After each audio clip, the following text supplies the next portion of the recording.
Vision de la Constitution, non, on parle plutôt aujourd'hui de 10 ans de la Constitution entre passé et avenir. Beaucoup allaient s'attendre plutôt que l'on parle de la révision. Nous allons plutôt aborder les choses autrement avec Maître Kodjo qui est sur ce plateau. Avec lui, oui, vous aurez la petite histoire, l'évolution de cette Constitution. Alors, Maître Kodjo, bonjour et bienvenue. Bonjour, merci. On aimerait bien savoir, quand on parle des 10 ans de la Constitution, on a eu au moins 3 fois la Constitution dans ces pays. Il y a eu d'abord la Constitution de la transition, après en 2003 si je ne m'abuse, après il y a eu une Constitution pour la Troisième République, encore il y a eu une Constitution en 2011. Alors les 10 ans, c'est pour quelle Constitution exactement? Bon, 10 ans c'est un repère temporel important, parce que dans le chiffre 10 vous avez le 1 et les 0, ça veut dire l'être ou le non-être. Et vous avez la conjonction de deux nombres premiers, les 2 et le 5.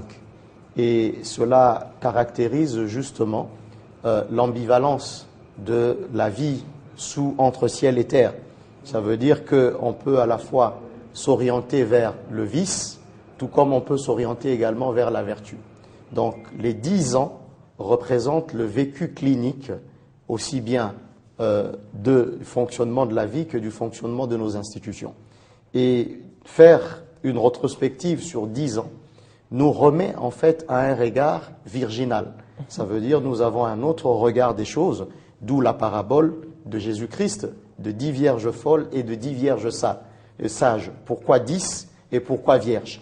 Donc nous sommes à un strapontin d'observation des choses beaucoup plus mûr qui nous permet de prendre des options vertueuses ou vicieuses. Alors, les 10 ans de la transition, c'est les 10 ans de la Constitution donnent lieu à la belligérance connue, sont issus, les 10 ans de la Constitution du 18 février 2006 est venue d'une expérience douloureuse de rébellion que nous avons eue entre 1986 et 2003.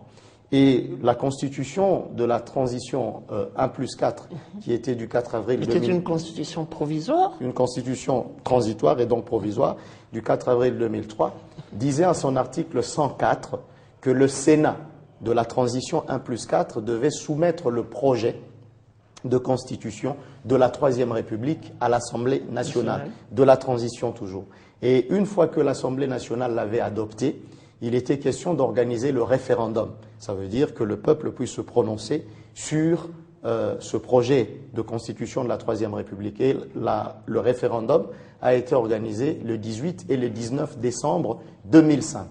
Et le président de la République a promulgué la Constitution le 18 février 2006. Et c'est cette Constitution qui nous régit. Oui, de 2006, c'est une continuité de la Constitution de 2003 où il y a eu des modifications sévères?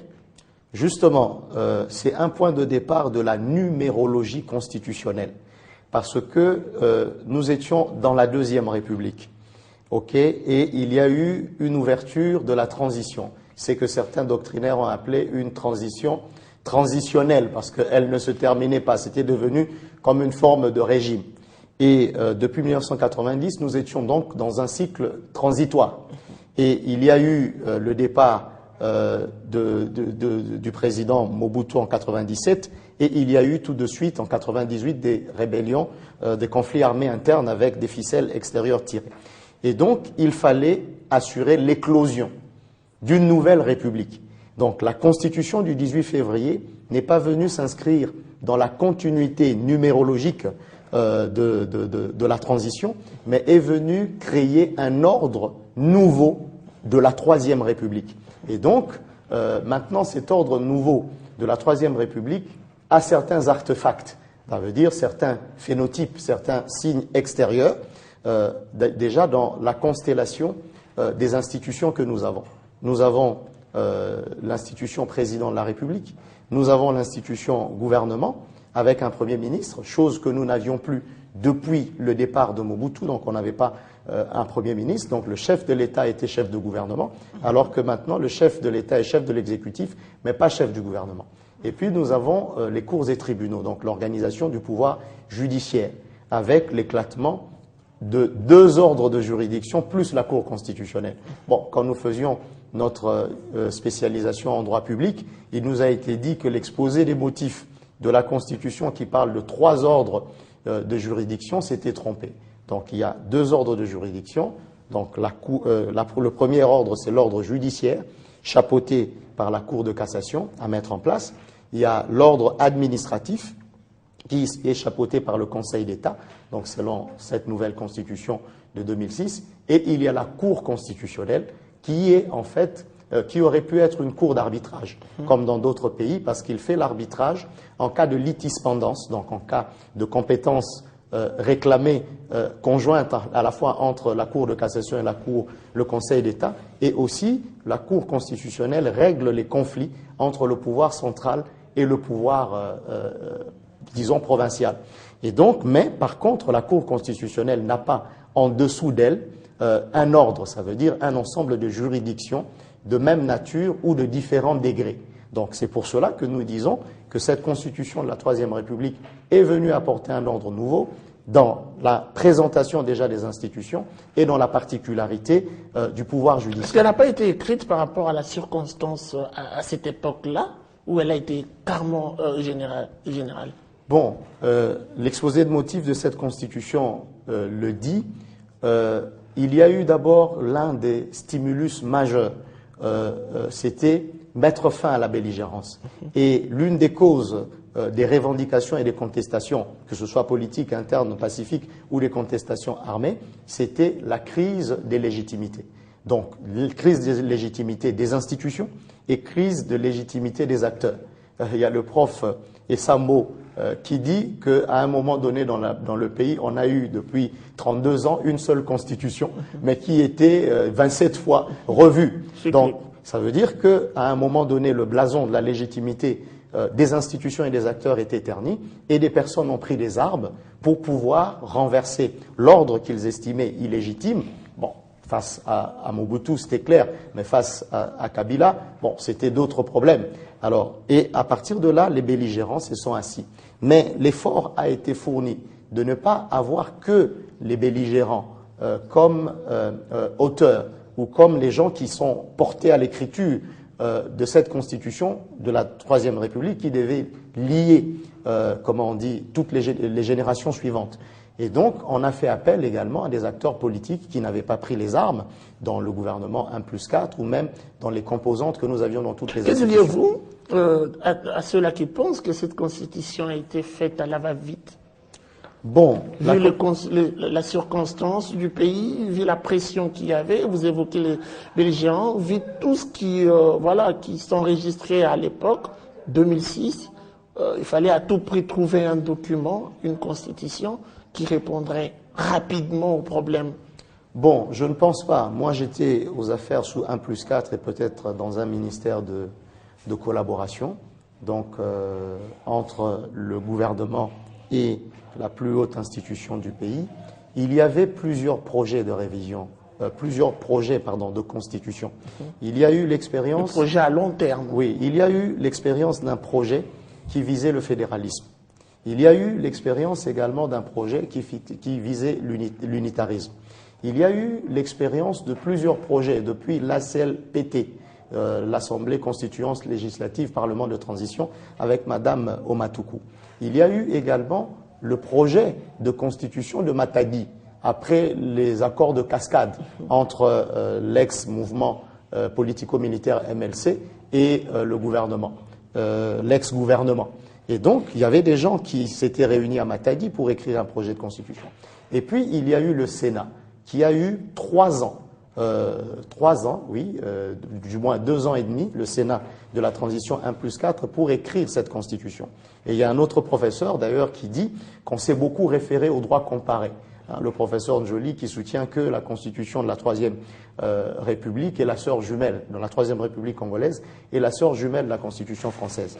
Il y a eu énormément d'expertises qui ont été apportées et on a fait finalement la synthèse de tous les élans d'écriture constitutionnelle qu'il y a eu depuis Mobutu. Il faut se dire avec le HCRPT, donc Haut Conseil de la République, Parlement de transition. Et donc on est arrivé à des innovations. Je vais par exemple vous dire que notre Cour constitutionnelle était un peu plus en avance que le Conseil constitutionnel français. Vous voyez, parce qu'on a instauré dans l'article 162 de notre Constitution la question prioritaire de constitutionnalité. Ça veut dire le droit pour chaque citoyen de pouvoir saisir la Cour constitutionnelle pour le contrôle de la légalité d'un acte réglementaire ou d'un acte législatif, alors que cela n'a été fait en France qu'il y a moins de 10 ans. Et donc, la nature plus ou moins judiciaire de la Cour constitutionnelle est beaucoup plus en avance que la nature politique du Conseil constitutionnel français. On vous entendre parler, on a l'impression que cette Constitution de 2006 était parfaite, mais qu'est-ce qui fait à ce qu'en 2011, elle a été, revue? Bon, je dois pouvoir relativiser c'est que j'ai dit. Qu'est-ce qui a poussé même à cela? Je dois pouvoir relativiser parce que finalement, nous étions dans une logique de constitution accord de paix. D'abord, la constitution de la transition, c'était un accord de paix qui avait été signé après Lusaka. Il y a eu l'accord de Pretoria. Et l'accord politique des négociations intercongolaises inclusives avait une valeur supraconstitutionnelle. Ça veut dire l'accord signé entre les belligérants avait une valeur supraconstitutionnelle à la Constitution qui en était annexée. Vous avez dit que cette Constitution n'intégrait pas que cet élément-là. Oui. Il y en avait plusieurs qui rentraient en jeu pour avoir finalement cette Constitution de 2006. Donc c'était assez suffisant pour continuer avec cette Constitution. Non, là, je parle justement de la Constitution accord de paix de la transition qui a donné lieu à la Constitution de 2006. Maintenant, voilà. Il y a eu justement ce qu'on peut appeler avec le prof Bochab, avec qui j'ai travaillé pendant plus ou moins 8 ans comme assistant de recherche, on a parlé des dispositions suspicieuses de la Constitution de la Troisième République. Ça veut dire les personnes qui avaient signé l'accord de paix, qui avaient une valeur supraconstitutionnelle et qui se savaient devoir être acteurs pour la Troisième République, avaient mis dans la Constitution de 2006 un certain nombre de dispositions qui pourraient être pratiquement à leur avantage. Vous regardez par exemple la forte indépendance de la justice.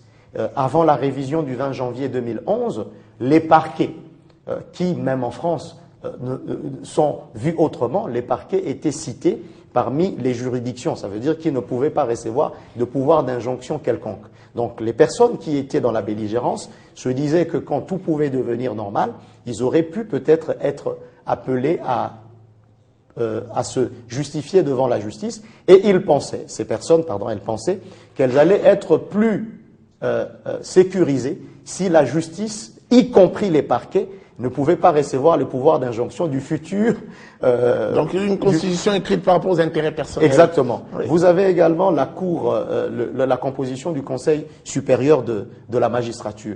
On a voulu, c'est vrai, qu'il n'y ait que des magistrats dedans, mais quand vous remarquez le nombre, le quota des personnes qu'il y a au Conseil supérieur de la magistrature, ça veut dire on a eu l'impression, dans cette théorie de suspicion, que les écrivains qui étaient belligérants de la Constitution du 18 février 2006 voulaient se prémunir avec une certaine indépendance de la justice. Tout à fait. Alors je cheminais avec vous. Oui. Ce problème de 2003, on trouvait réponse dans la Constitution de 2006, mais pourquoi encore 2011? Bon, il y a une chose à pouvoir dire là-dessus.